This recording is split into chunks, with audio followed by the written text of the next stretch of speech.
Okay, it is now 4:30, and so I resume the hearing. Just before the adjournment, we were mulling over, I think, the prospect of completing today's agenda today. That, sadly, to me, appears most likely to be out of reach.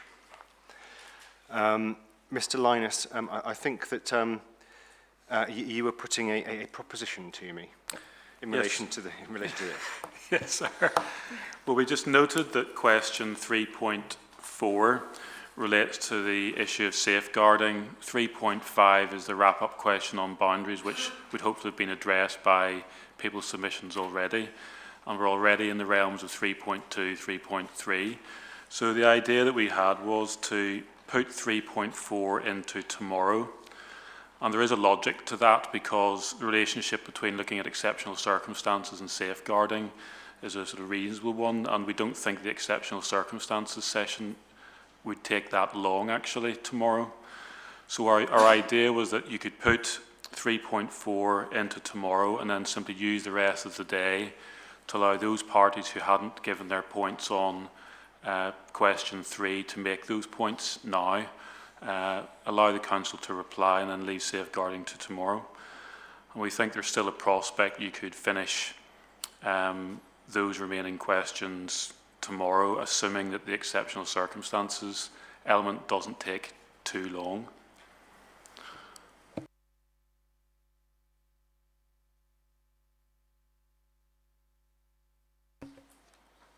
I think that by and large attendance tomorrow is the same as today, isn't it? More or less. Any observations on that? Mr. Tucker? Yeah, so just to say, certainly from my part, I suspect from Mr. Ponter and others, that the points that we have made are now our principal points. So, for example, in exceptional circumstances, plainly, if exceptional circumstances was engaged, it's an issue of degree in terms of the extent of release, so far as we're concerned. So my involvement is significantly diminished compared to today. Much as I disappoint those in the gallery, no doubt.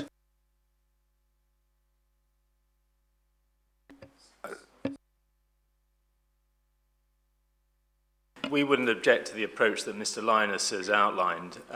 We have a point about the absence of safeguarded land, but it's exactly the same point as many others make, and we wouldn't want to just repeat that. So we're content that we've made our main submission today, and the safeguarded land issue be parked until tomorrow. We're in the same position. We have nothing to add on 3.4 specifically, and it won't be me, but DIO's contribution tomorrow will be minimal, if at all.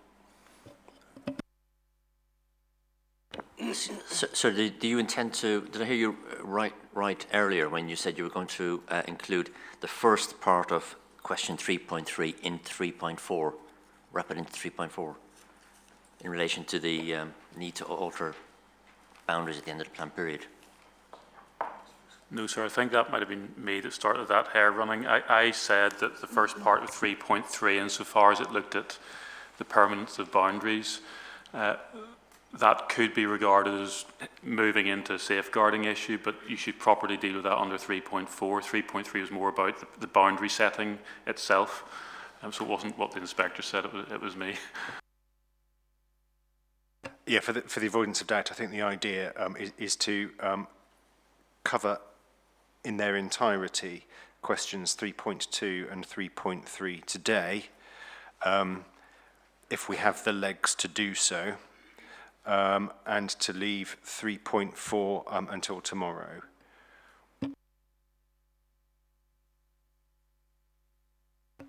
I shall take it that seems to be a jolly good idea then. Thank you, sir.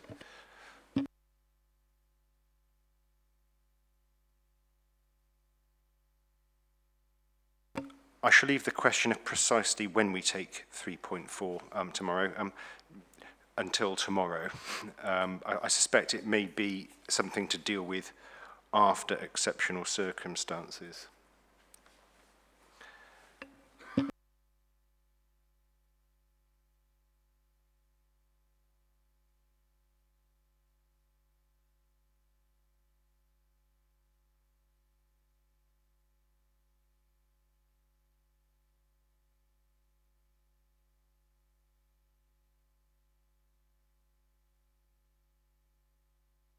Mr. Linus, do you want to reply to what we've heard so far?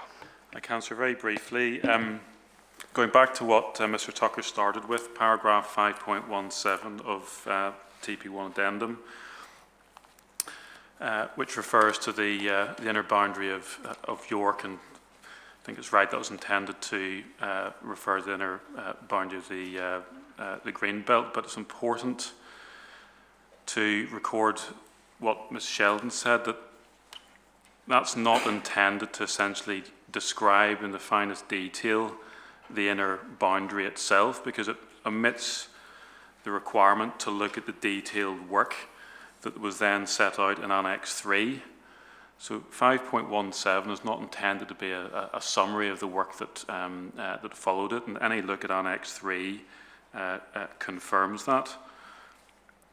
The second point, I'm not going to go over the stage 1 and 2 approach point, save to note that on the one hand you have the council saying we look to define our boundary and then look to meet housing needs and demonstrate exceptional circumstances for that. On the other, you've got those saying you don't need to demonstrate exceptional circumstances as part of the same boundary setting exercise. I think from the council's point of view, we'd say that the end point that you reach actually isn't any different as far as the final proposals for green belt boundary are concerned. The only difference is whether exceptional circumstances have to be demonstrated for some of the sites within that boundary. But as far as we're concerned, you would still reach the same end point as far as the proposals map is concerned in relation to the sites that are in this sort of fuzzy zone, as it were. The third point is that, again, one needs to draw a distinction between the strategic level approach to green belt in section 4 and the local assessment in section 5. And we don't accept the proposition that any alleged issue with section 4 somehow infects the whole process in section 5. All section 4 was doing was saying, let's take the spatial distribution of the spatial strategy, see how that fits with the green belt purposes, and identify areas where we think land may need to be kept open because they fulfill one or more green belt purposes.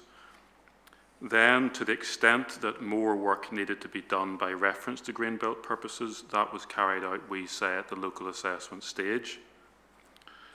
And we haven't taken you through Annex 3, but it's quite clear, sir, when you look at the plans there, that the council hasn't simply taken the results of the strategic level assessment and drawn a green belt boundary around the edges of those areas that have been identified. It specifically looked in more fine-grained detail at where the boundary should lie.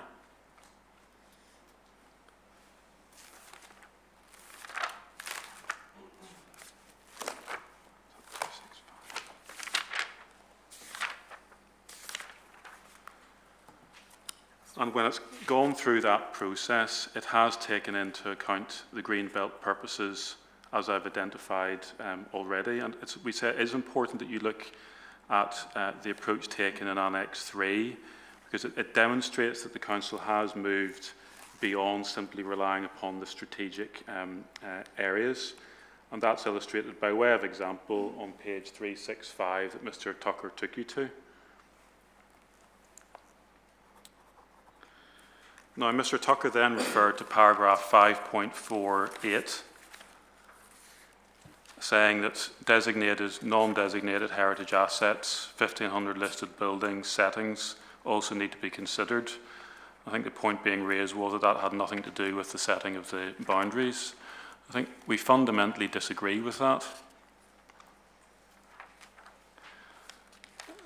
That paragraph is saying that as you go through your boundary setting exercise, you need to take into account circumstances where you come across heritage assets, listed buildings, settings, and so on. And it's quite wrong to suggest that that shouldn't be considered, because if you follow that approach, you wouldn't actually be following what Mr. Tucker says you should be doing. You'd be ignoring one of the purposes of the green belt. that he and others are saying need to be taken into account when setting your boundaries.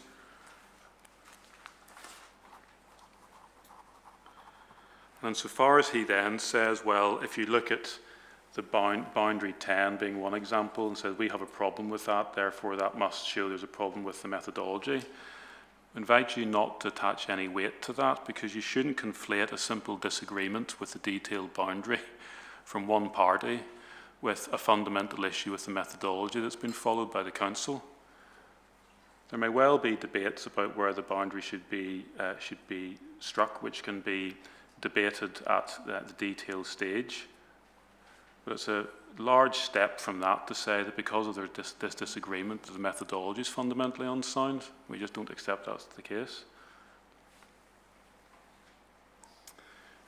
Mr. Tucker also said that, well, this is a look at the boundary and you haven't looked at parcels of land or areas of land. I think with respect, that doesn't do justice to the work that's been done. It's not as if Ms. Sheldon or any other member of the council has walked along a 5-metre stretch of boundary and thought this is the only part of the area that we can consider. It's quite clear when you look at the overall assessments in Annex 3 that the boundary has been set by reference to looking at a wider area, and then the choice has been made to set the boundary within that area. So we simply don't accept that criticism. And in the end, all these points that Mr. Tucker have raised just lead to the simple point that there's a disagreement over where the boundary for the green belt round the university's allocation should be drawn.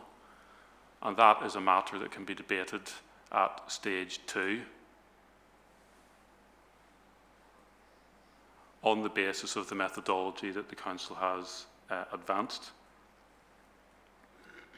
And if there are detailed points of disagreement, they can be debated at stage 2 without any issue whatsoever. And that's really what those submissions were about. Thank you.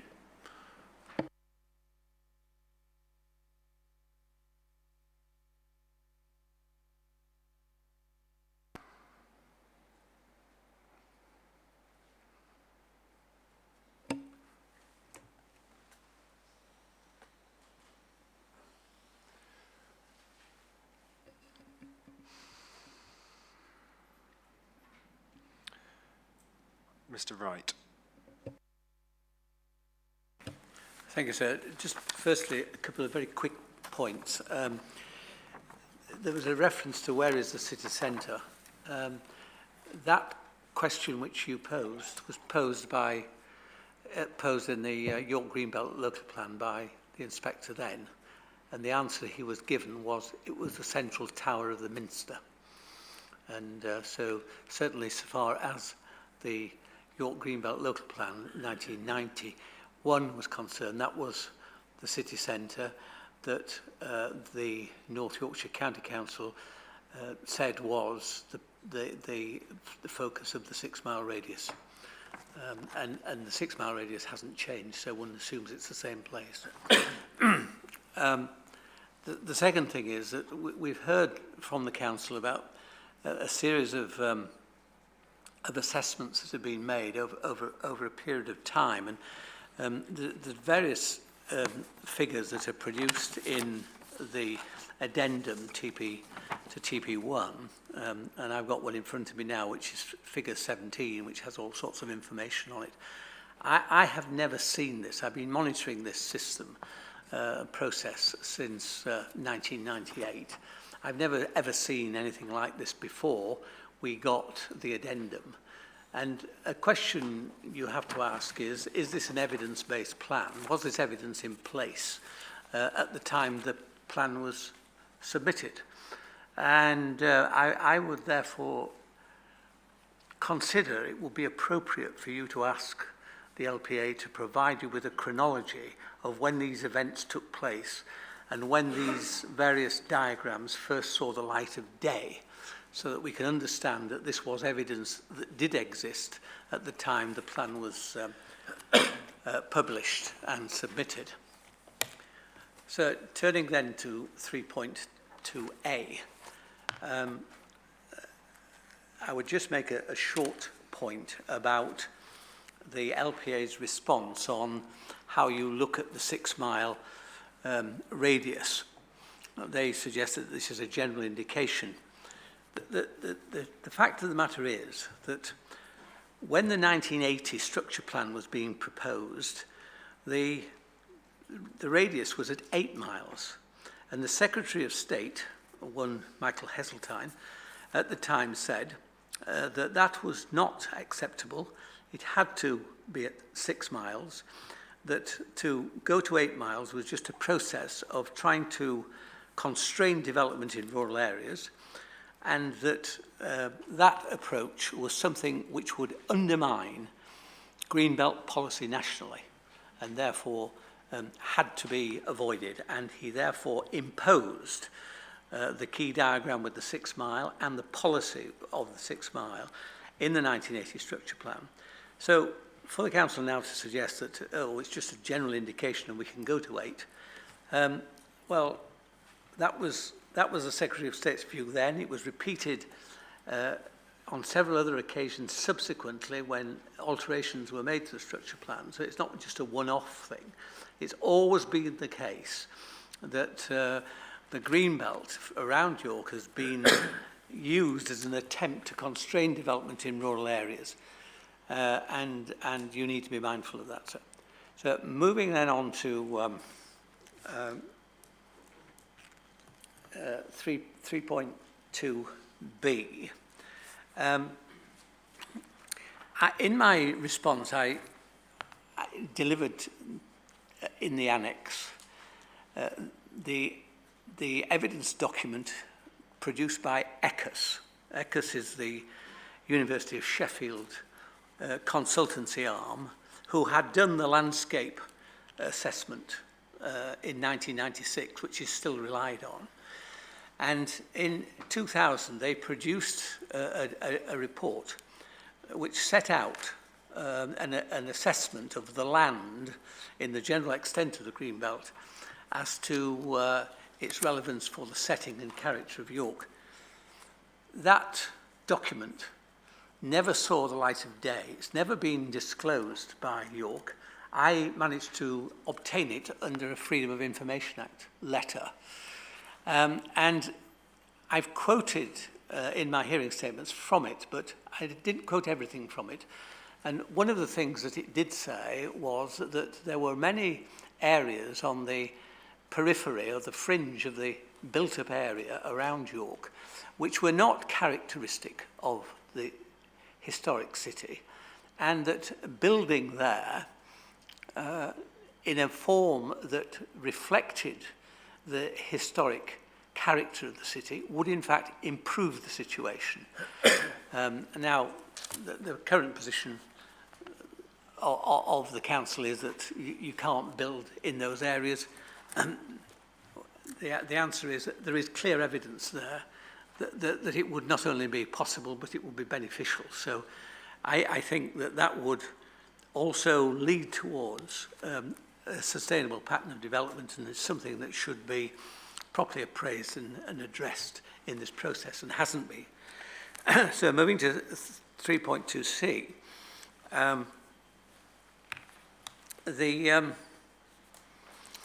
the issue about the coalescence with the villages, I mentioned it before, but I'll just say it again, that the Greenbelt policies for Cambridge and Oxford have specific clauses in them that prevent... Yeah, I hadn't forgotten from the time when you previously mentioned it, Mr. Wright. But here, that policy was removed by the Secretary of State in 2008, 2013. It is just entirely inappropriate to ignore the fact that that policy has been taken out and to suggest that these outlying settlements have to be preserved for this purpose of maintaining the setting and character. The Secretary of State knew what he was doing, I guess. The one in question used to work for me. So the thing about it is that the historic pattern of development I have displayed in my response submission shows how outlying settlements have traditionally been incorporated into the central core. Heworth, Acomb, Clifton, typical examples of villages that came in and do so. It would be both within the historic pattern and it would be in support of the requirements of paragraph 84 to move that way. And insofar as this assessment ignores that and denies it, it is clearly wrong and inappropriate.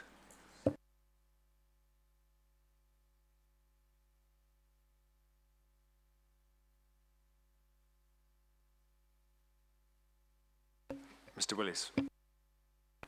Thank you, sir. Could I just clarify? I've got a few points to make on 3.1 and sorry, not one, the matters we're talking about anyway. We've got a submission on behalf of the NHS as well on a specific detail boundary point, similar to the point Mr. Tucker was making. Is it appropriate for me to raise that, or would you rather hold that, or? It depends what it is. I mean, Mr. Tucker did take me to a specific boundary point, but the reason that he did that, he said, was to illustrate a wider and more fundamental point in relation to the council's assessment. I certainly don't want to stop and look at everyone's detailed boundary points. Quite, and neither do I want to go through everyone's detailed boundary points. I might just mention it at the end in wrapping up in terms of it adds to the point rather than getting into a great amount of detail on it, if that's okay. But yeah, just to pick up on the more pertinent issues. So I think my first point is, have the council considered the need to promote sustainable patterns of development? Frankly, I don't think they have. And secondly, will the boundaries need to be altered at the end of the plan period? And I fundamentally believe they will. Taking point one to start with, I'm dealing specifically with the other urban areas, in particular Urswick to the northeast of the city, which and also echo the points of Mr. Ponter and Tucker that I think a fundamental failing of the plan is that we don't have a parcel assessment, if you like, which clearly defines the attributes of individual areas of Greenbelt and how they should be assessed. If we could look at, this is a fairly straightforward point, section 6 of the TP1 addendum EXCYC 18 deals with the area. Simple point is, say, paragraph 6.1 talks about the paragraphs of the MPPF which the council has used. I think it's quite telling actually that the council doesn't refer to some key points of paragraphs 84 and 85. Fundamentally they miss out that, so let me just pull up the document.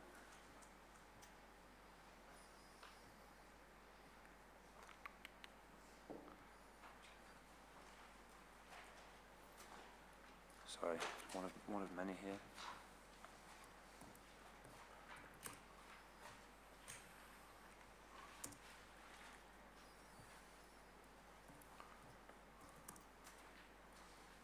Right. Basically, they miss out the need to take account of the need to promote sustainable patterns of development from paragraph 84. And similarly, they miss the first bullet point of paragraph 85, which moves on to say, ensure consistency with the local plan strategy for meeting identified requirements for sustainable development. I'm assuming the council is aware of those points of the paragraph, but given they set them out specifically within the TP1 document, it seems a little bit strange that those parts are missing. It's a fairly minor point, but I think it's worth noting. Moving on, yeah, I suspect this comes from the early discussion that the defined boundaries appear to have been defined without actually considering the need for development over the plan period. They seem to be just a case of what is the urban area. And in that respect, I think we've missed out a holistic assessment of everything in the round.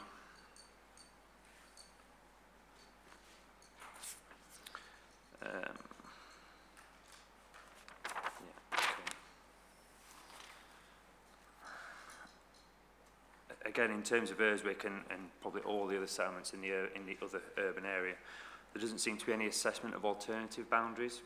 So the boundaries are defined. Annex 4 of TP1 tells us what those boundaries are, gives us a brief summary as to why those boundaries are what they are, but as far as I can see, there's no assessment of any appropriate alternative, which I know certainly we've made representations on alternatives, and I'm sure many others have as well, but I can't see anything in the essay or other documents which consider those.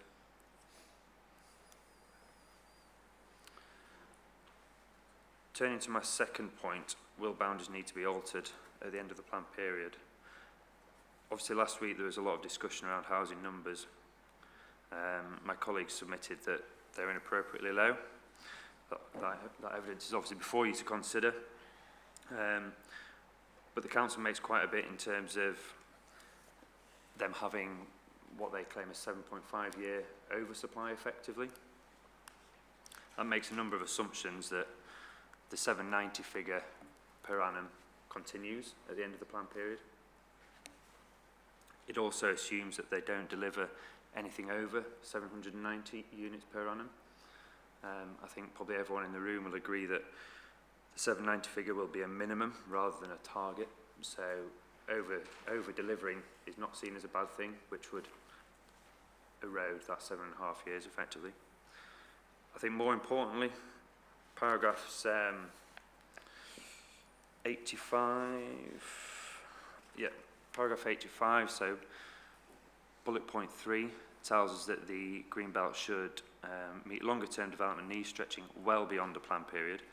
We don't have a definition of what is meant by well beyond the plan period, but then it goes on at paragraph 5 to say that the local authorities should satisfy themselves that Greenbelt boundaries will not need to be altered at the end of the development plan period.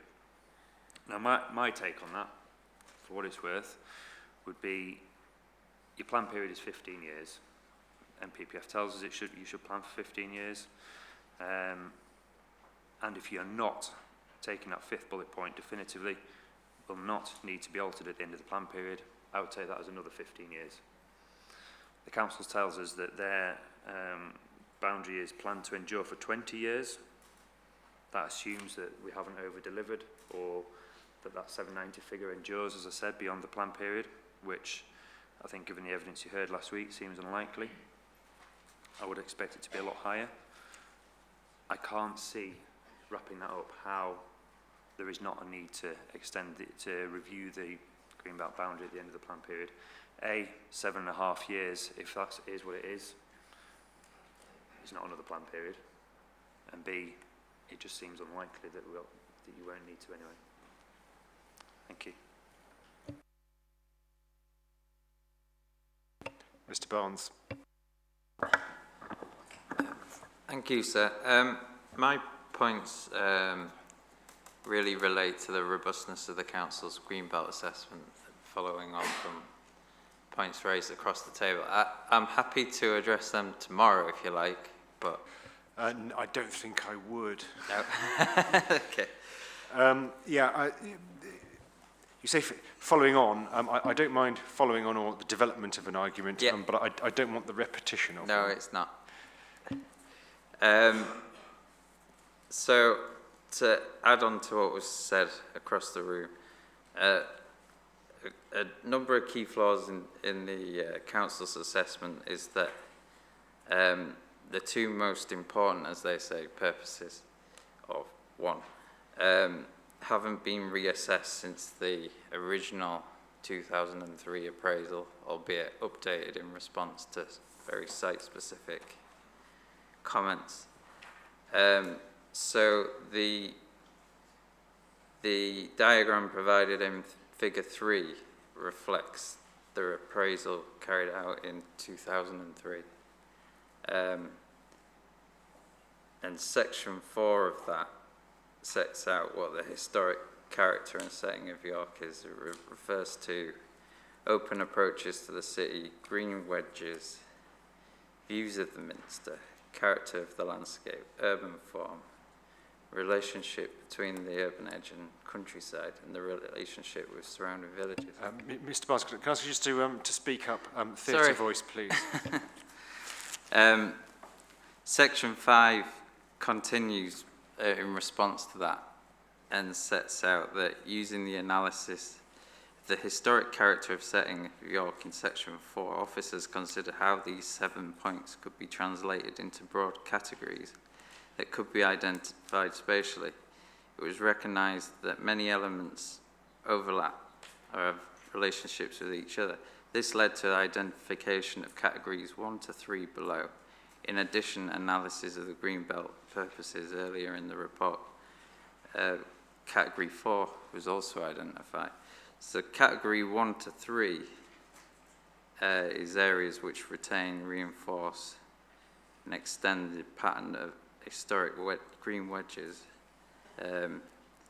relate to the impression of a historic rural city, the setting of villages, traditional farm, and then the 4th point is coalescence, but that refers back to purpose 2 under that. My point is twofold, that has then been presented forwards to include coalescence as a historic character and setting thing, whereas when you read that, it's a separate point.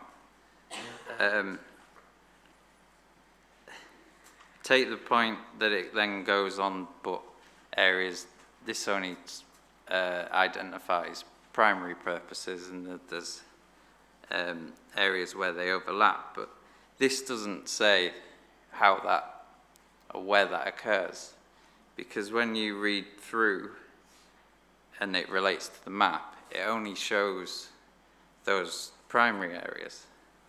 And in relation to a coalescence, it provides no explanation whatsoever, and it's the only one in that where it just provides a list.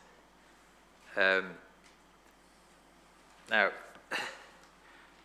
the relationship of the historic city to the surrounding settlements, that didn't come in until the historic topic paper update in 2014, which simply says the relationship of York to its surrounding settlements is not simply distance, but also size of villages themselves and the fact that they are freestanding, clearly definable settlements. Well, that applies everywhere. And it's only when you look at the sites allocated where it comes in as to where it's offending, so under setting, which is a very subjective view anyway. So my points are under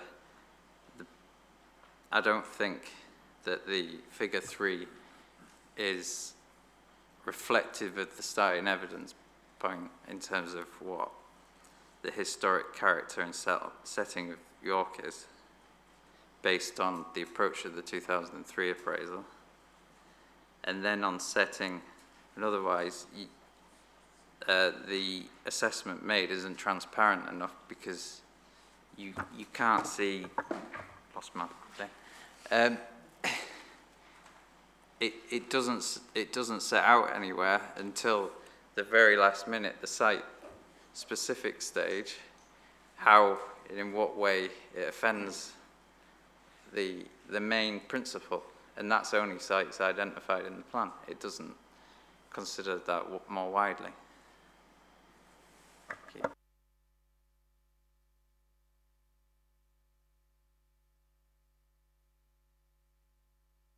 you. Is it Mr. Johnston? Thank you, sir. I'm going to talk to your question 3.2D, which is how do the defined Greenbelt boundaries ensure consistency with the local plan strategy for meeting identified requirements for development? Very sort of bluntly, our position is that we don't believe that it's meeting the requirements that have been identified. And if I heard correctly earlier, that's was the response of the council, that they haven't taken into account development needs in the Greenbelt boundary setting process.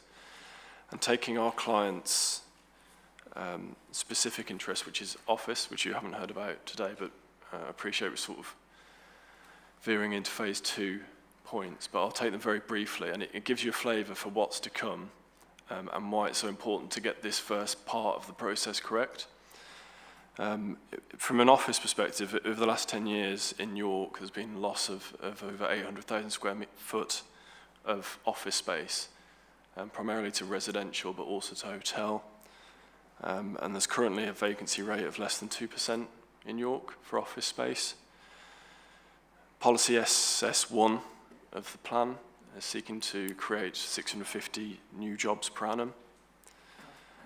And if you're an international or a national investor or a government department or even a local business looking to open office space in York today, there is no choice for office space. I take that as a marker for evidence to come under phase 2. I know in relation to forms of development that aren't housing, things might seem a little bit the wrong way around. I mean, there are obvious reasons why we've focused on housing. I suspect the general point that you're going to make is that the boundaries haven't been set bearing in mind the future need for offices. Do I preempt correctly? You do, sir, to a point, and that's all I'm going to say on that, so I'll stop. But that's the question you've asked, so that's just, that's a direct answer, and Table 5 of our hearing statement sets out that, but I won't go any further than that. But returning to the Greenbelt evidence base and why that's so important is, and again, I won't repeat the points that have been made across the table and elsewhere, what we have is a selective review of the Greenbelt. It doesn't assess the overall value of the Greenbelt, and why that's important is that when we return to this point, around the shortfall, potential shortfall there may be or may not be, what you do need to is have an evidence base that you can then assess the value of those sites if you need to find more sites, or if you're looking, if you're talking about the Greenbelt enduring beyond the plan period. So what we have is an evidence base that supports our strategy. So that's called confirmation bias. So what you have is it can't be called the most appropriate strategy in MPPF terms. And when we come on to assess the next stage of phase 2, that will become a significant flaw in the plan, and it can be rectified now.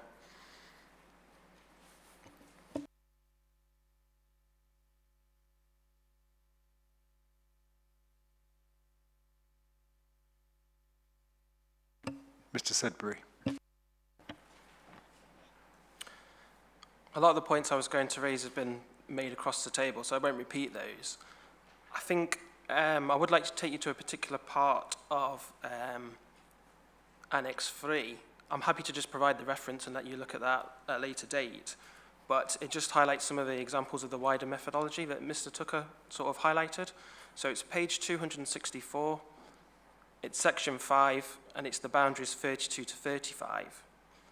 And I think what we've heard this afternoon, personally, my view is there's quite a jump between the TP1 addendum and the annexes that follow. So we hear in TP1 about the different types of assessment, the strategic openness, the local openness. How that then flows into the annexes is a very brief assessment, as Mr. Tucker said, on boundaries, not land areas. My first point really is boundaries, where there's a lot of reference right the way throughout the document to existing properties, and that being an appropriate long-term boundary, which I just don't believe is the case. I don't think that's a permanent, robust Greenbelt boundary. As we've discussed, we're setting boundaries for the first time. So in that particular example, part of that boundary is rear properties, part of it isn't, part of it is open space. So it's not really clear the boundary point there. My second point really is the assessment of openness. What we've got in that example there is an acre of existing brownfield land, commercial uses. Nowhere in the strategic or local openness assessment does it reference the fact there's brownfield land within that parcel of land, really because, again, it's looking at specific boundaries. It's not looking at the land parcels. So to completely ignore previously developed land as part of the assessment of openness just doesn't comply with MPPF. So I think that is a good example of how, in addition to the fact that the annexes for the inner boundary look at specific boundaries, which we don't agree with, it's also the fact that it doesn't properly reflect the methodology and the 5 purposes set out in MPPF.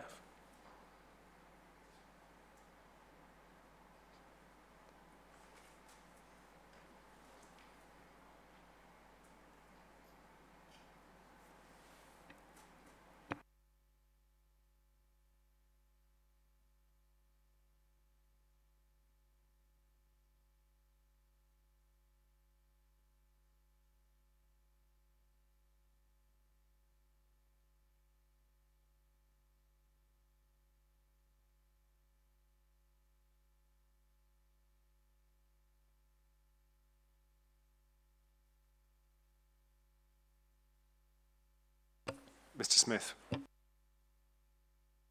Thank you, sir. I want to say two things. A short point about the outer boundary and then something about the primary purpose of the York Greenbelt. If you look at the RSS policy, it doesn't say that the outer edge should be 6 miles from the centre of York. It says it should be 6 miles from York city centre, and it's slightly different, and depends on where you define York city centre. So, for example, if you use the edge of the historic core, it would be further out, but that's a minor thing. My key point on that is that when it was originally proposed to have a green belt around York, it went out to 6 miles because there was obviously some acceptance that the villages and the size and relationship of those villages to York itself was an element that contributed to the special character of the historic city.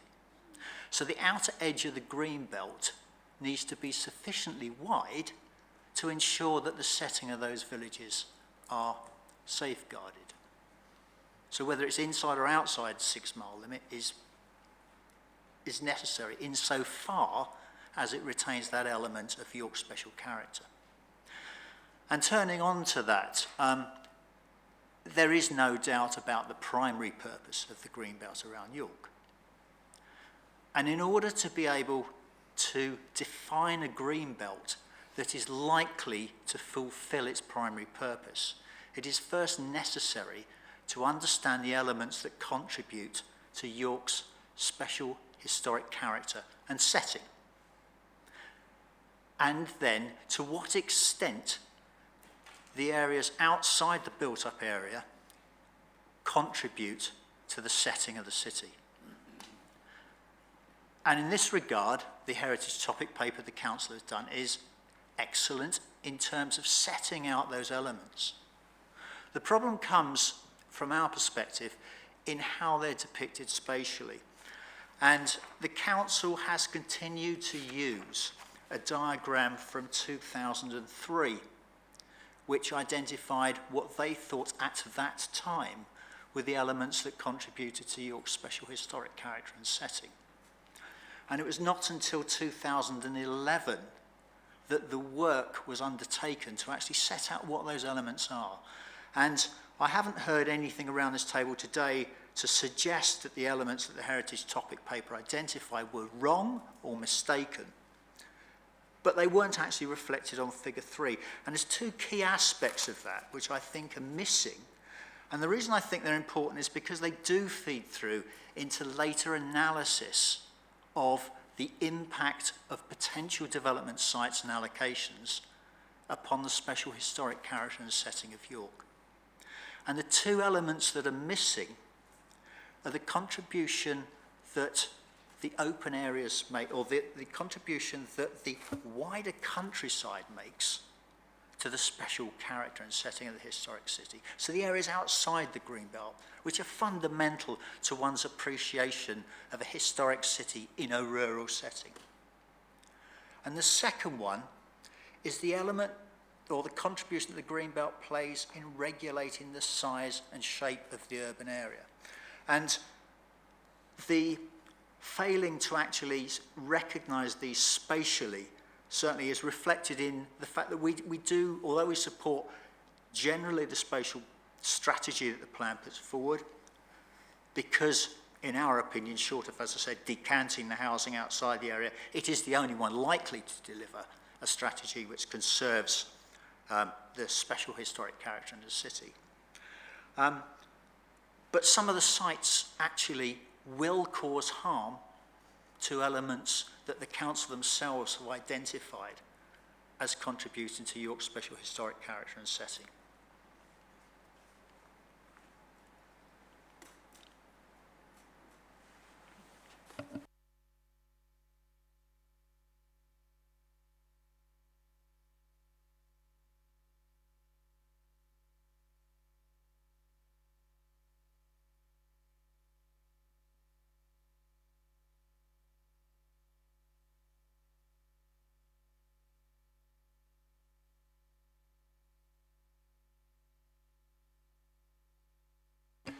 Thank you, Mr Smith. Mr Johnson. Thank you. Thank you, sir. I'll try and keep this one relatively brief, but it relates to, obviously, paragraph question 3.2 and your reference to paragraph 85 of the framework, bullet points 1 and 2, and in particular the TP1 addendum annex 3. And I'm going to use one of my sites as an example, but just as an example because I think it works really well as an example on this point, in that I think annex 3, whilst well intended, has probably gone too far and forgotten to undertake the sense check as required by paragraph 85. I mean, suggesting that there is an example of this, if you may, sir, take up the local plan allocations from a very broad brush point about ST8, and I'm going to reference this because it relates to a particular boundary. In the Annex 3 at page 232, and I appreciate, sir, that you don't want to go into the specifics, but there actually is a direct question to this in question 3.7 tomorrow, and maybe I can just avoid that by just briefly touching upon this as an example today, is that what we've got with respect to ST8 is a very thin slither of green belt that separates it from the urban edge. Do I need to have the annex to hand? I don't think you do, sir, which is why I think I can just skip through this quite quickly. What I mean by that is that when you look at ST8 and the very thin slither of green belt that divorces it from the main urban area, you go to Annex 3, and the reason for it being a very thin slither of green belt is essentially to prevent urban sprawl. So you've effectively got a very thin field of separation to prevent urban sprawl, and then a 1,000 dwelling strategic site allocation. So what I mean by that is that had the council undertaken that sense checking exercise and not focused solely upon the boundary, it would have realised it was placing a strategic site one field away from the main urban area. So as a main urban extension, it's been divorced, in effect, from the main urban area as a result of the failings in Annex 3 and that they're coming back to this sense checking exercise. And I know we'll no doubt come back to this later on because the council says, well, we can have these boundary discussions in stage 2, and I welcome that opportunity to come back at that stage. But I think that is just one example, and I'm sure there are other examples, but that's one example where I think the Annex 3 has perhaps been a little bit too enthusiastic in considering why it needed to set the Greenbelt boundary so tightly in. And I think on that point, I may probably agree with a number of other points to the right of me, but I don't necessarily need to repeat them. But if you can, so just take a look at that one example. I think it demonstrates it quite neatly.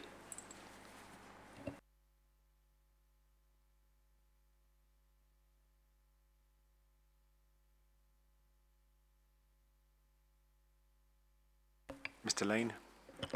Thank you, sir. Just turning to your criteria D, where you ask about land that's unnecessary to be kept permanently open. Well, quite clearly, and not making any site-specific points, sir, the council previously assessed land and allocated land for development in their previous plan. They assessed those sites against rigorous site selection methodology, which resulted in passing the test. They were allocated. They were obviously satisfied, sir, that those parcels of land didn't need to be kept permanently open. The council's current position is that the revised evidence base and the reduction in the housing requirement means that those sites are no longer needed. But that doesn't mean to say, sir, that they need to be kept permanently open. Most of those sites were taken out just because of the reduced housing requirement. So just for the avoidance of my doubt, Mr Lane, are we talking about sites that you say the council included in... The 2013 preferred options draft, sir. Yeah, okay. Yeah. Just moving on from that, sir, we've heard lots of information today. Just bear with me a moment.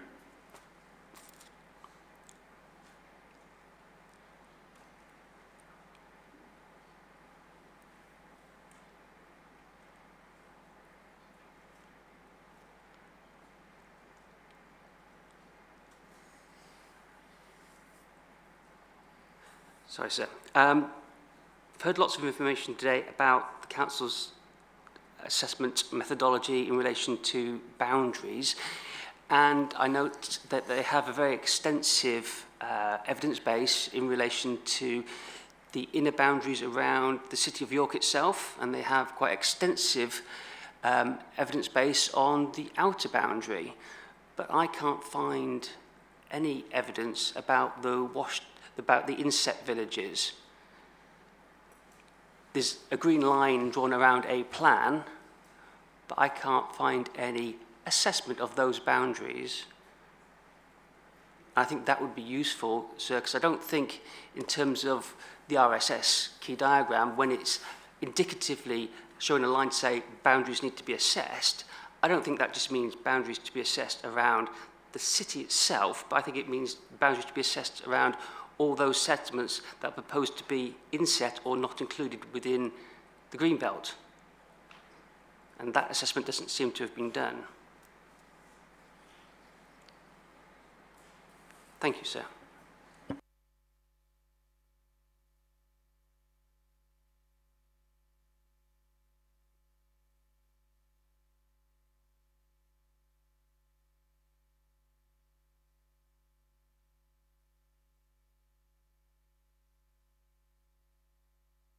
Mr. Butler.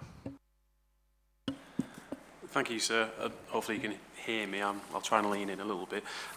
It's a point going back to paragraph 85, and through not using that as our starting position and being overly cautious, we've led to an overly restrictive boundary, which also has an eye on the need to allocate land in the next stage as well. So what that's creating is those anomalies that are leading to issues of permanence. A more iterative process, which focuses more on the primary value of the Greenbelt, would have been to look at the assessment that's undertaken in an up-to-date manner in terms of figure 3.1 of the publication draft, and then taken stock of what the development needs are for the city holistically. In doing so, that would have allowed paragraph 14 not to be engaged in terms of harm, because what you would have done there, you'd have assessed what the harm would have been. That would not have significantly or demonstrably outweighed the benefits of the development needs of the city, which are pressing, and affordability issues obviously increasing every time. The next stage of that assessment would have therefore been more qualitative, would have led on to this assessment that takes place in the addendum in TP1, and we've had a lot of people quote specific figures of that document today, but obviously it's a holistic assessment that needs to take stock of all of those figures in order to ensure that we deliver sustainable patterns of development across the city. That process, of course, started with the primary value of the historic character of the city, would have been informed by Historic England's views as well. So what we then find, by not taking that approach, are some inconsistencies in respect of figure 3.1, which was identified earlier actually for illustrative purposes in terms of the coalescence around the east of Skelton, which we agree is theoretical and actually should be assessed more site-specifically at the next phase. Also creating boundaries in terms of settlement separation distances between the ring road, which again are arbitrary and should be formed by site-specific assessments, especially given when all the figures that have been quoted for illustrative purposes, looking at ST14, all the figures that are quoted in TP1 do not show there being an issue with allocating land to the south of the existing boundary of the allocation. In theory, by doing so, you would remedy a lot of the issues that have been raised so far and a lot of the criticisms by increasing the size of the allocation, but we'll come on to that in due course. But I just wanted to raise that issue in terms of a holistic point. Thank you.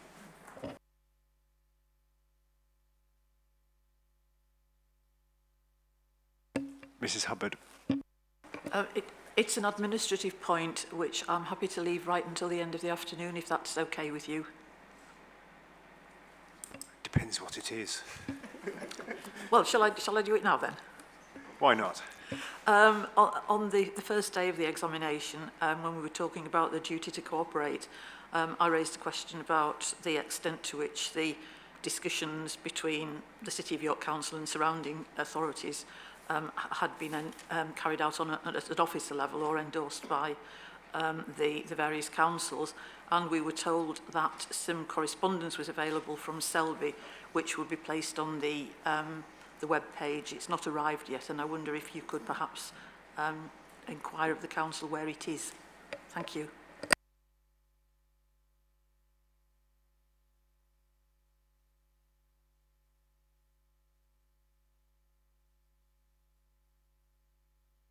Sir Frank, I don't know the answer to that. I wasn't participating in that session, but I will check if we've missed something. You go on the examination web page. I'll check with the wider team. And are you here tomorrow, Ms. Hubbard? We'll update the examination tomorrow if that's acceptable, sir. I'll tell you what, Mrs. Hubbard, if after we adjourn this afternoon, perhaps if you could just clarify with the council what it was. Yes, I will, certainly. Are you indicating, Mr. Natkus? Yes, please. Very good. Thank you.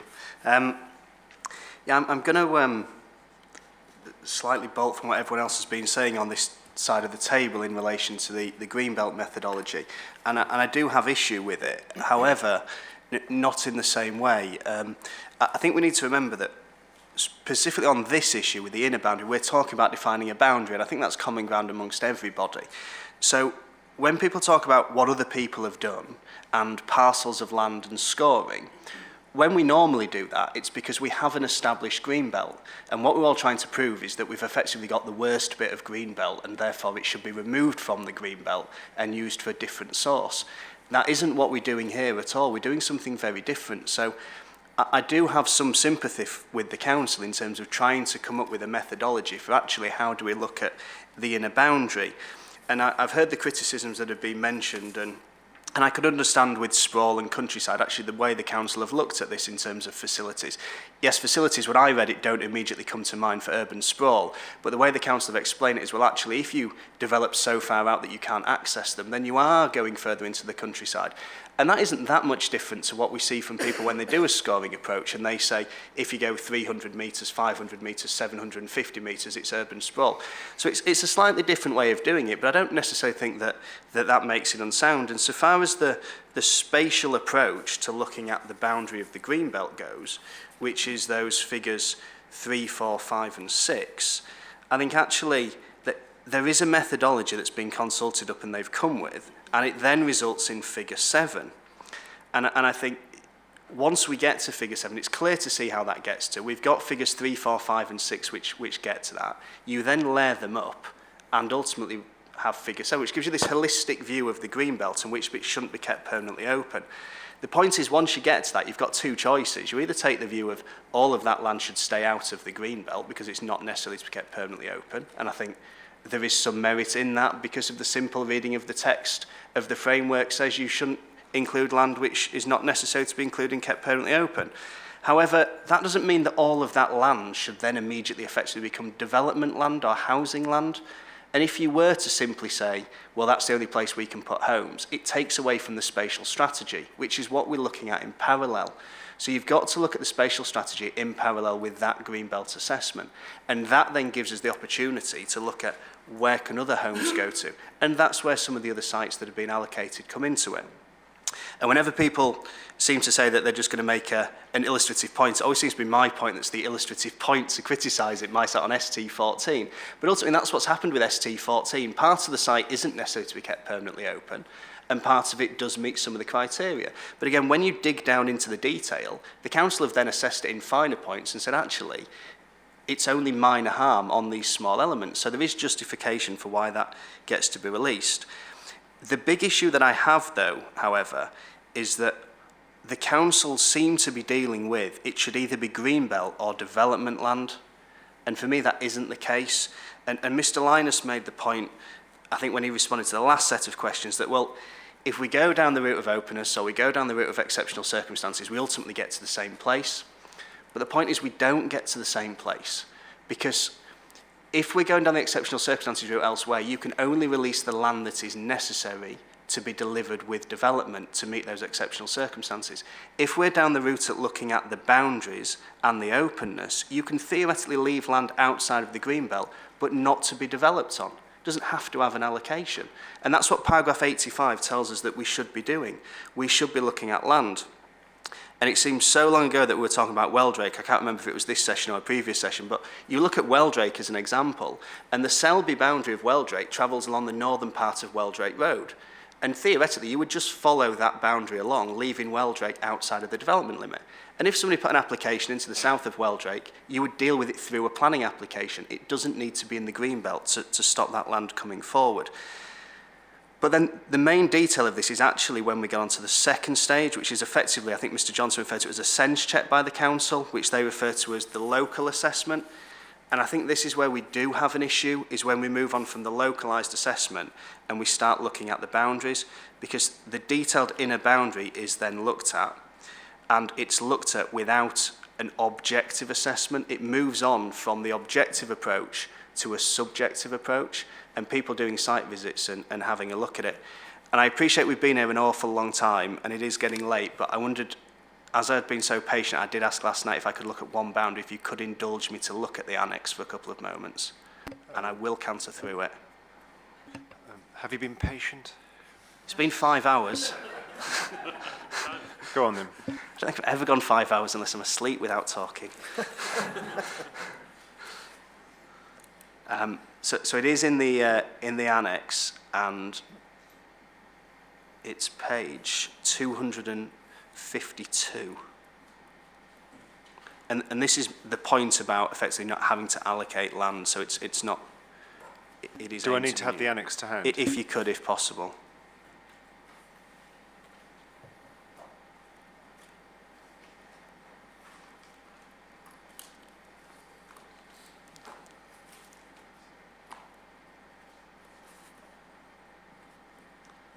So I have page 252, that's section 5, boundary 28. That's correct, sir. This is just quickly to identify. So this is Monk's Cross. The boundary comes down the eastern edge of Monk's Cross, which makes an awful lot of sense, the defensible boundary. If you flip forward a couple more pages, you will then see the boundary effectively skirting the south of that shopping centre, which is page 255. And I hope whoever did that site visit had their swimming clothes on, because they've put the boundary straight through the middle of a drainage pond, which sort of shows the point that there's been a site assessment and the boundary doesn't follow the road. It cuts across it on an arbitrary line, with half of that drainage pond deemed to required to be kept open and half of it not deemed to be kept open. The boundary then, if you just skip on another couple of pages, starts to move up the western edge, and you can immediately see this parcel of land, which is surrounded by a shopping centre on one side with a park and ride, and I think that's the football stadium. So this is page 258 now? Sorry, page 258. Yeah. So you can see here the shopping centre on the eastern edge with a park and ride, a football stadium, development to the north, development all the way to the west, and there's development all the way down to the south, and then a main road. Now, when you look at this on the strategic assessment, which is immediately underneath it, it identifies that none of the purposes are met from this land in terms of the strategic assessment. That's confirmed in figures 2, 3, 4 and 5 and figure 6 where it's white land. The site has no purpose for Greenbelt whatsoever.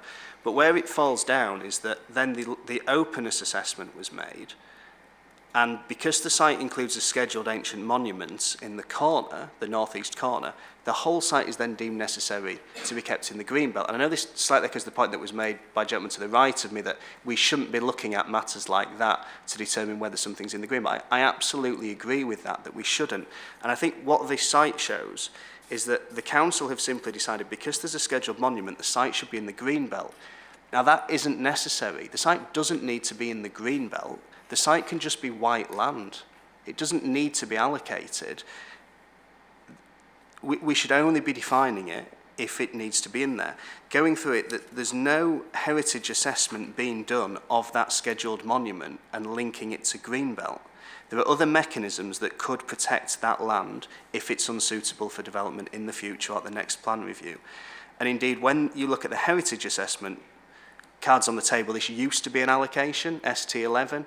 The heritage assessment, which the council said was done only to look at, effectively housing sites that were being deleted and not looking at the green belt, actually identifies that there is a scheduled monument, but they don't come up with any reason why that would have any impact to the green belt. It doesn't link through to it or anything.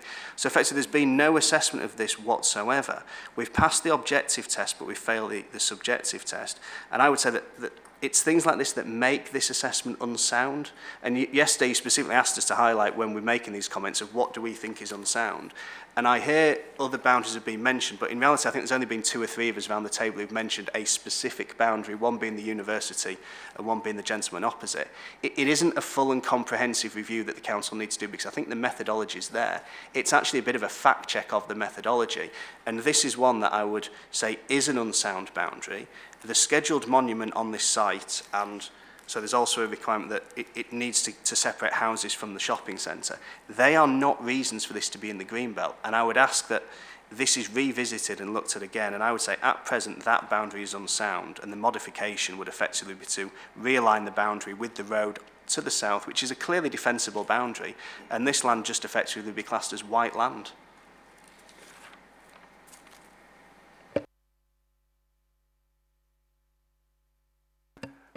Mr. Linus, I don't want to unfairly overburden the council, particularly at this late hour. So, do you want me to continue, or would you rather reply to the points we've heard thus far? Shall we clear a few out of the way, sir, if that's okay? Mr. Wright, first of all, he made a point about the timing of the documents and a broad allegation that really this is not an assessment which has been sort of rooted in a historical sort of evidence base. In the topic paper addendum, by way of example, paragraph 4.14 refers back to the Greenbelt appraisal from 2003 and updates to that which took place in 2011 and 2013. And paragraph 4.20 refers to the heritage topic paper update from 2014.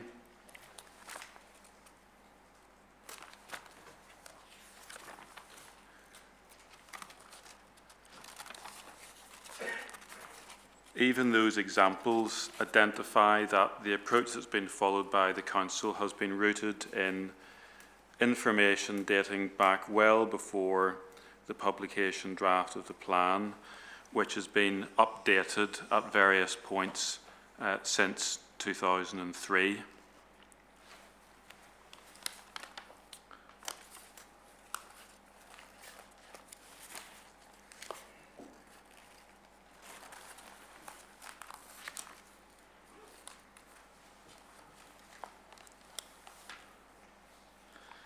The next point that was raised was about this parcel assessment issue, which Ms. Sheldon's covered already.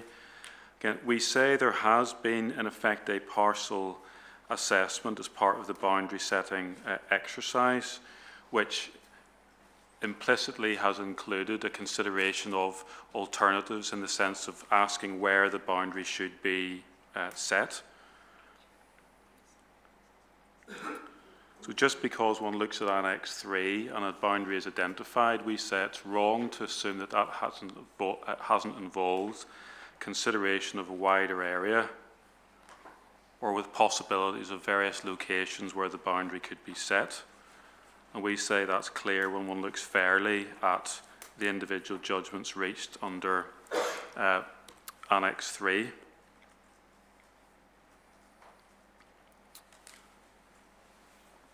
So I should have added on the timing point. Sorry, there was another reference I wanted to add. Apologise, sir. Page 37. Page 32, I'm sorry, which is the box setting out the methodology for local assessment. It refers, you will see, to OS maps, aerial photography, landscape character, open space typology, access pathways, and so on. Which is evidence for desktop assessment and site visits. Beyond the documents that I've referred to, all those factors were before the council at the time it set its boundary in 2013. So it's simply not correct to suggest that the council somehow retrofitted an evidence base to its boundary definitions.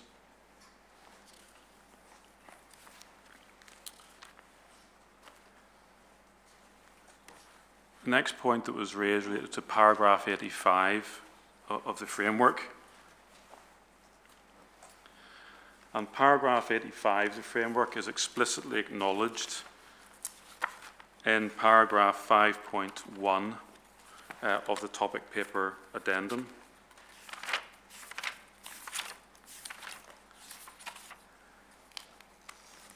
As part of the methodology for defining greenbelt boundaries.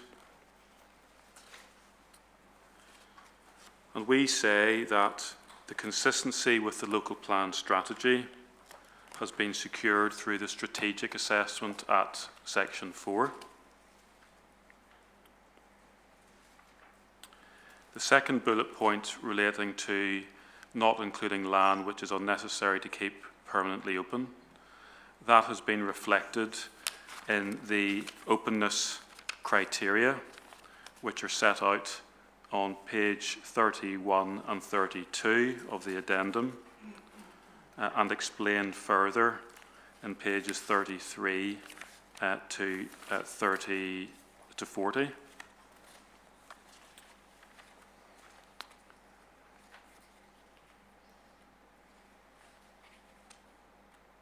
The bullet point relating to permanence, penultimate bullet point, has been explicitly reflected in the permanence criteria, which are contained in pages 33 and 40 to 42 of the TP addendum.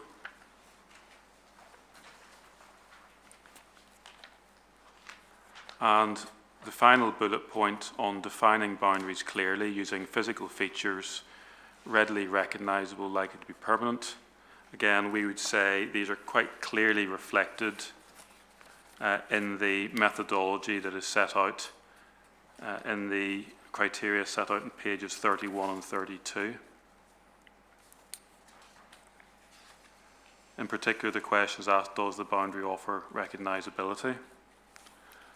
And the other bullet points under paragraph 85, relating to safeguarded land, we will cover tomorrow. So we would say that we have explicitly taken into account paragraph 85 and applied it. Mr. Barnes, I think it was then, made the point that we haven't reassessed the approach to historical character of York. I've answered this in part by reference to the timing issue that I started with. It's quite clear that we have reassessed the work that, on which the 2003 document was based. And the topic paper addendum itself recognises at paragraph 4.17 that there may be other areas beyond those identified in figure 3 which may still be important and which need to be reflected in more fine-grained assessment.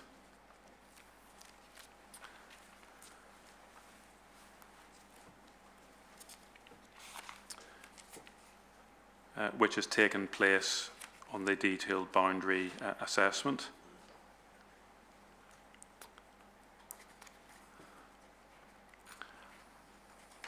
And we note as well that Mr. Barnes, we think, represents Gladman. And the boundary in that area has actually been amended as the evidence has progressed, which tends to suggest that his point is not a valid one.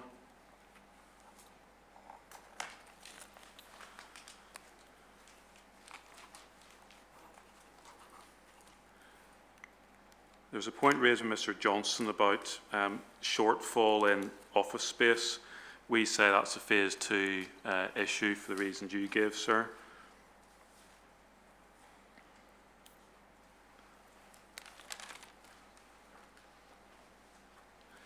There is then a site-specific point raised in respect of page 264 of Annex 3.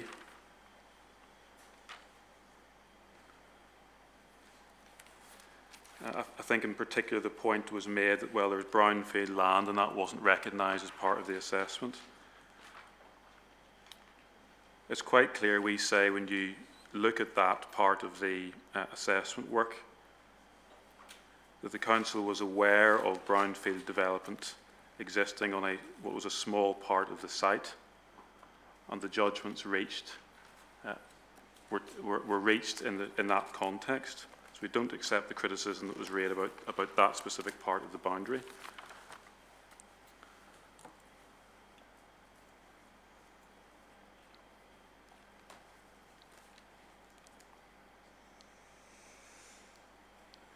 Mr. Smith then raised some points about figure 3 as well. And again, I emphasise the point that, as we've said, figure 3 was never intended to be the end point which demonstrated the full extent of the area which contributed to the historic character of York. As I've said, that was recognised at 4.17, and there was heritage topic paper work which superseded it, which added to it, I should say.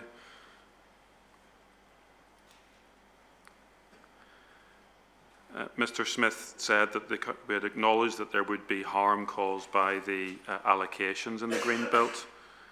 I think that is really a matter to be debated under the site allocations. The council has accepted that there would be a degree of harm, but that the approach taken minimised it,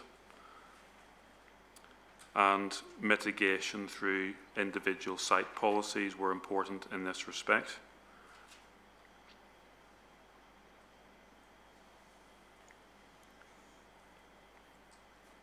But again, that's a matter to be debated under site allocations.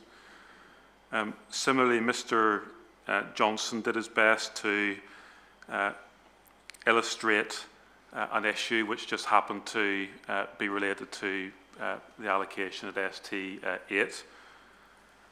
Really what his submissions amounted to was a difference of judgment on whether the boundary had been drawn as shown in Annex 3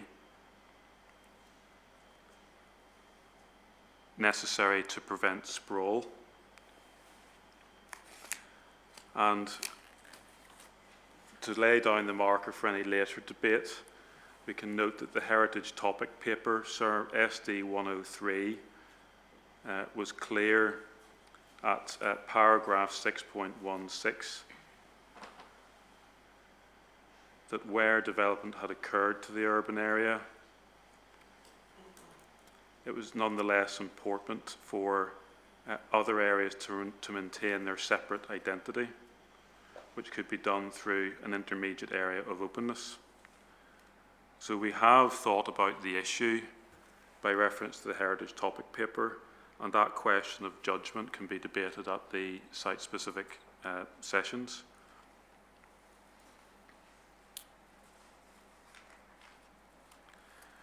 Mr. Lane made a point that a number of his clients' sites had not been included within the green belt at the preferred option stage. I understand that the reason lying behind that was that they'd originally been allocated because of exceptional circumstances. But that then was revisited as the plan progressed, and they have been put back, the boundaries being reset, applying the methodology which is set out in the annex in the topic paper. So it's been reappraised and went back in on that basis. He raised a point about the inset settlements, and so for your note, the justification for setting the boundaries for inset settlement is Annex 4 of TP1 addendum.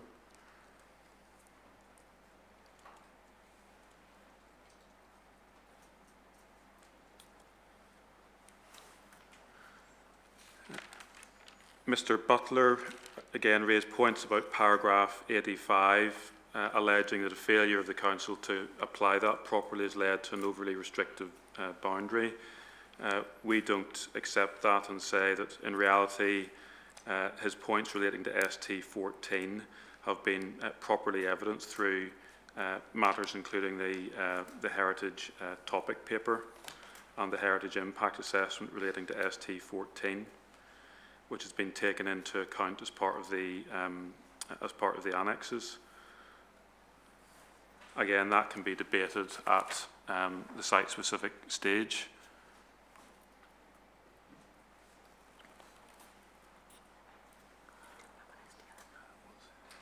And then finally, some points were raised about ST14. We recognise support for the methodology. I think the words were the methodology is there.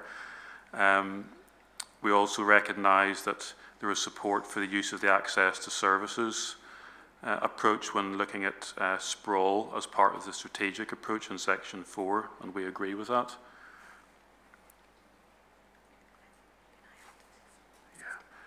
I think the point essentially was, again, in relation to a particular site, there was an objection to what was regarded as a subjective approach on the part of the council, in particular reliance upon a scheduled monument to reflect the drawing of the boundary on page 259 of the assessment in Annex 3. I think, sir, again, we'd invite you to read the full judgment that was reached on that site, where land was retained within the green belt in order to preserve the character and setting of Huntingdon. So although the fact of the scheduled monument was noted and taken into account, it's important to look at the wider assessment, which we say was entirely justified and which can be debated again at the site-specific sessions. I think that will do for now, sir. Mr. Good. Thank you, sir. I will keep this brief, not least because I need to go fairly imminently for childcare issues, but thank you for giving me the opportunity.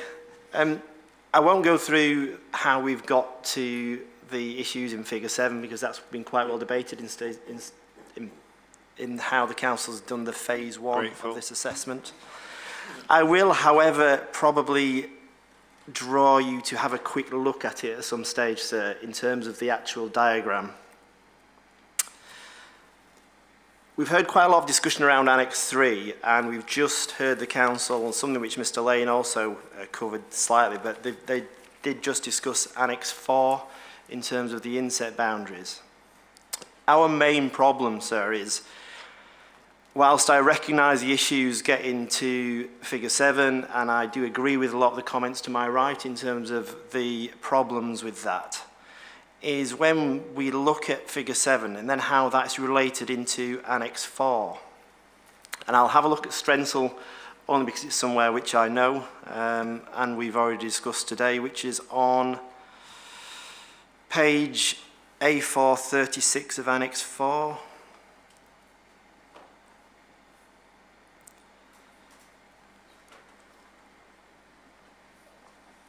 I can talk you through it, sir, if you want, or you may want to quickly look at it.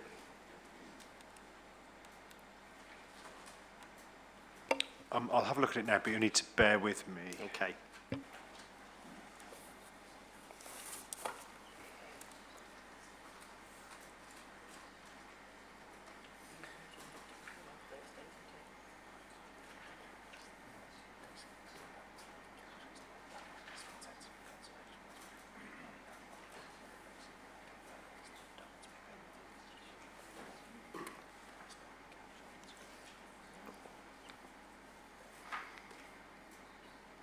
I have that. Thank you, sir. As you'll see, the boundary around Strensel is quite tightly drawn at this point in time. The justification for that boundary is included on the page directly below under detailed inner boundary. The issue we have, sir, is if you look at diagram on page A36 and compare that with figure 7. Admittedly, I understand what the council is saying with regards to that was taken forward, they did more detailed assessment. But you'll see on figure 7, there is quite a much wider area around the built-up area, particularly in the middle of Strensall, if I can call it that, near the railway, not too far from the golf club. Our concern, sir, is if you then look at the, in inverted commas, detailed explanation below, the detailed inner boundary, it simply explains pretty much where the boundary has gone. There is very little about how that boundary has been determined, and albeit even fewer references to Greenbelt purposes. And whilst I've heard the council's discussion about the bullet points within the Greenbelt paper, what I don't see is that translation of that into the actual justification for that boundary. Where we struggle, sir, is there is the scant evidence in Annex 3, there's even more scanter, if that's a word, evidence in Annex 4. I don't think it is. I'm going to use it anyway. There's even less evidence in Annex 4, and it leads us to how the council have actually made those judgments. It simply doesn't appear to be before you. We'll also know, and I won't ask you to draw upon it, but our client site was previously allocated for safeguarded land, something to be discussed tomorrow. Again, that safeguarded land boundary did actually follow the figure 3 diagram pretty much. It ran along Flaxton Road. I just don't see how the council's gone from that to where they've got to with the very limited evidence in front of you. Thank you, sir.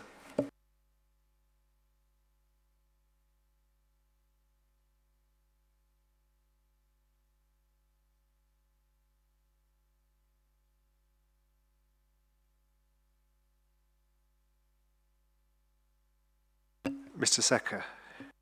Thank you, sir. I'll just make a general point in relation to the Greenbelt. My apologies, the Chamber's not able to be represented tomorrow, so with your forbearance, I would like to make a comment that would stray into the territory of 3.4, but I accept if it could be noted and then picked up in the discussions tomorrow. So the Council is setting the inner boundary for the first time, and I'd like to echo the comments of others that we believe the Council's proposed Greenbelt boundaries set too tightly to the built-up areas and include land that could and should have been outside the boundaries if the MPPF tests had been properly applied.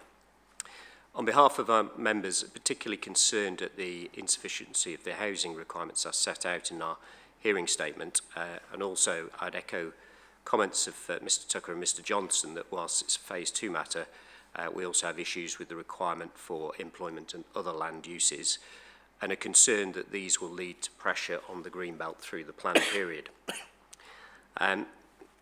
We've heard earlier in the hearings that the Council's housing monitoring reports have actually seen figures that have delivered housing above the 790 figure proposed in the OAN in recent years, and yet affordability continues to get worse.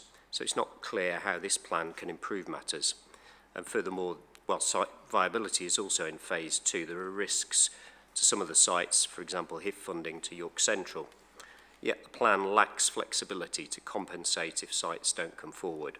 So whilst our members are keen and want to see York adopt a local plan, to be sound, we believe that there needs to be a revision to the assessment of land and the Greenbelt boundaries and to include a safeguarded land. Thank you.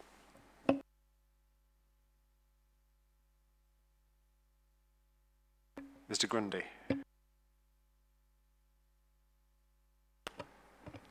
Thank you, sir. 3 points to come back on. Hopefully I can keep it brief. I think everyone wants to go home.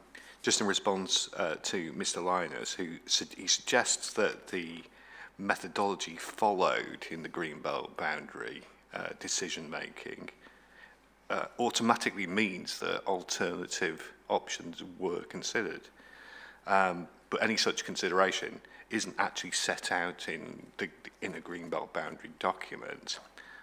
To me, he's suggesting you take another leap of faith on that.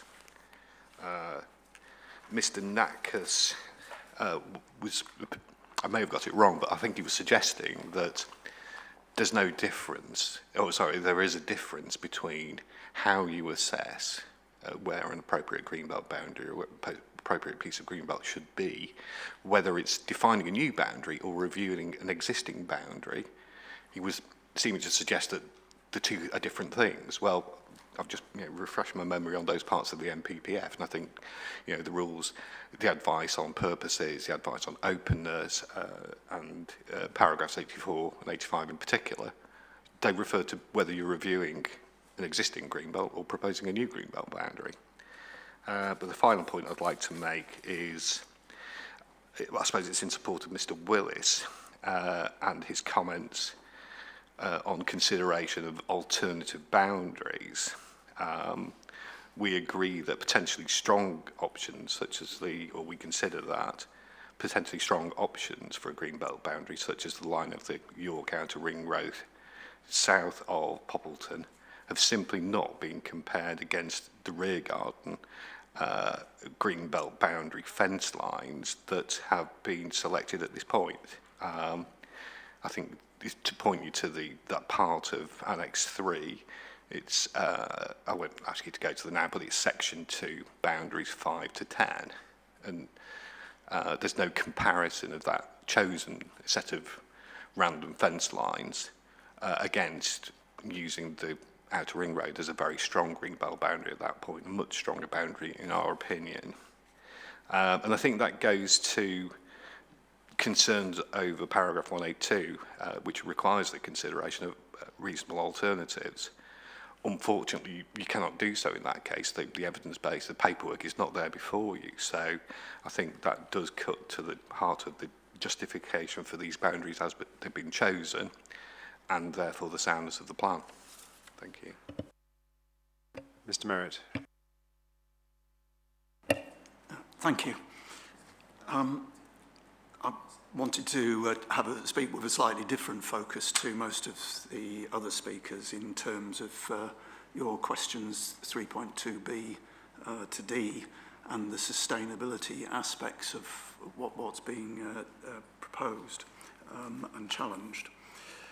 I think as Mr. Linus's answer earlier this afternoon highlighted in terms of the Council's approach here, which has been the prioritisation of building in the main urban area and only then beyond.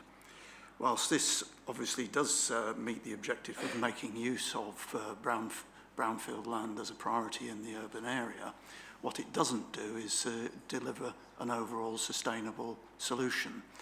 As I think our arguments, myself and my colleague Richard Clark, over the previous 3 days hearing have made, there are substantial questions about the grossly inadequate affordable housing supply as a consequence of concentration of very minimally affordable house producing brownfield sites in the city through the overdevelopment there, and the lack of more greenfield sites which do produce significantly higher proportions of affordable housing generally. Secondly, in terms of the consequence in the main urban area in terms of the transport side and the frankly unacceptable consequences on congestion in the city, quality of life, air quality, and the general environment. And the third one, obviously the pressure, as has been exhibited by a number of the comments this afternoon, to encroach on some of the green spaces, the edge of city settlements, which provide the character and setting of the city.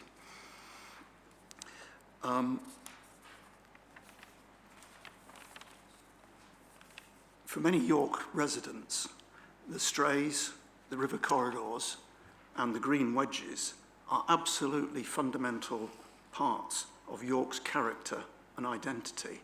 They're what make this city a great place to live in. Those fingers and wedges break up the city and reinforce its small-scale character, and this should be given the highest protection. Where else in the country can you still find green spaces in the heart of a big city, with cattle grazing, with meadows and the rest of it? And that's what we do have in some of those river corridors and strays. The retreat was picked up. If you go to Warmgate Stray, which the retreat backs onto down the hill, it feels countryside. The back of the retreat is a large property with the main existing buildings right at the top of the hill, away from the Stray. It's just gardens at the bottom, so it extends the existing Stray, and it's those types of assessments that have been picked up in Annex 3 in terms of the detailed look at individual sites to actually genuinely preserve what matters in this city in terms of its character and so on. So I'd certainly urge you to perhaps visit some of these challenge sites to actually appreciate why they are important for the setting of the city and the character of the city. I'd also make that, as I say, that's one Stray. It's equally applicable to some of the river corridors. If you walk up from Bishopsthorpe, you are in a low point in the river valley. You wouldn't realise that you're actually near or almost into a big city. As you go further in, development is more nearer, but it's still very low density. And actually maintaining what isn't yet developed through the protection of the green belt designation is important to maintain the character and setting of the city. So again, I'd hope you'd actually visit some of those sites and understand why these have appeared. If it helps, you can rest assured that I will be doing that. Yeah, thank you very much. I'd just pick up two other issues. I've talked about the main urban area there. My sins, I was the exec member for planning from 1995 to 2002 and 2011 to 2014. So involved in quite a lot of the development of the earlier plans. The plans have evolved.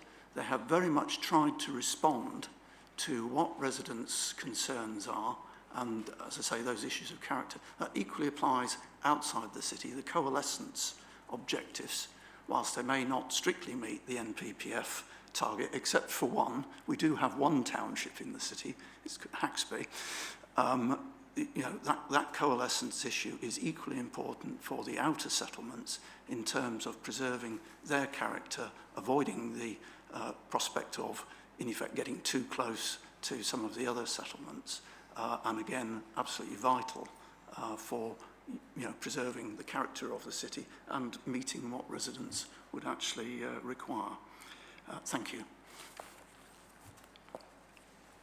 Okay, I'm going to go to the council now for the final reply of the day before adjourning until tomorrow morning. So, Mr. Linus. Thank you, sir. You'll be pleased to hear two very short points. Mr. Good, on the insetting, I think it's important to recognise that under the NPPF, when it comes to the insetting of settlements, you're not in paragraph 85 territory, you're in paragraph 86. So the question you ask is whether or not the settlement makes an important contribution to the openness of the green belt, and if so, it should be included within the green belt. So that's the task that has been followed in Annex 4, and it's perfectly proper that that's done building upon what is shown in Figure 7. So we don't accept that there's any methodological issue with the approach taken in Annex 4. Mr. Grundy's point on alternatives.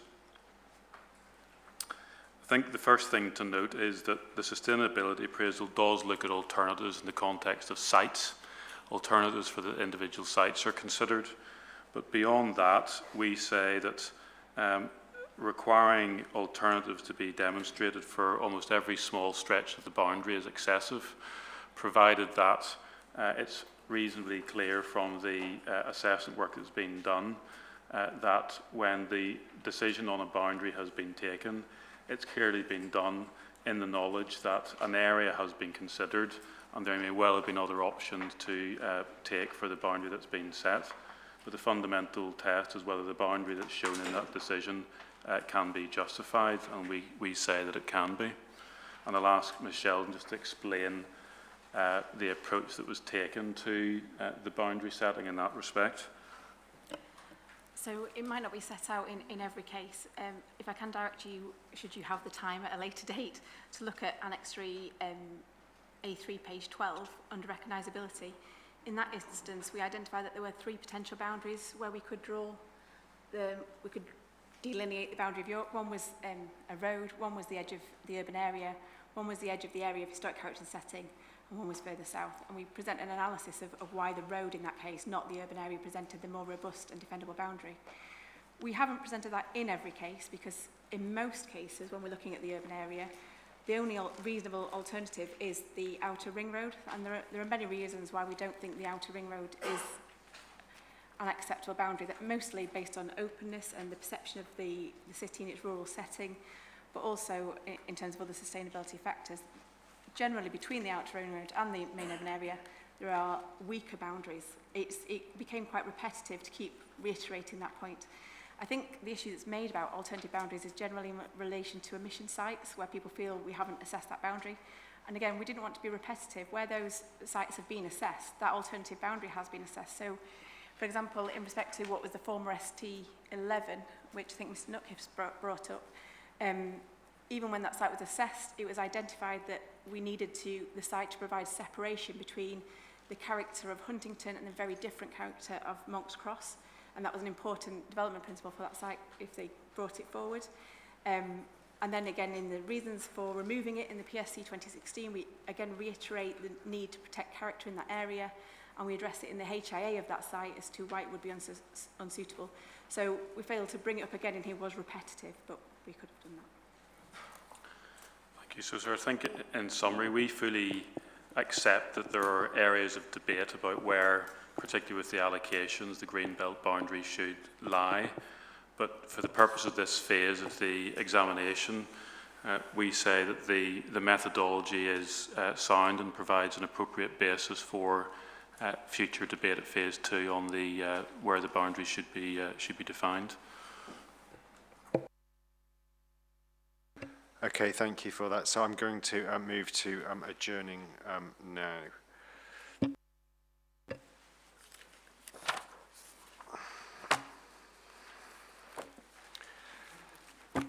What I understand we have all agreed is that rather than move questions 3.4 and 3.5, primarily 3.4 really, about safeguarded land to the reserve day, we will instead happily deal with that tomorrow.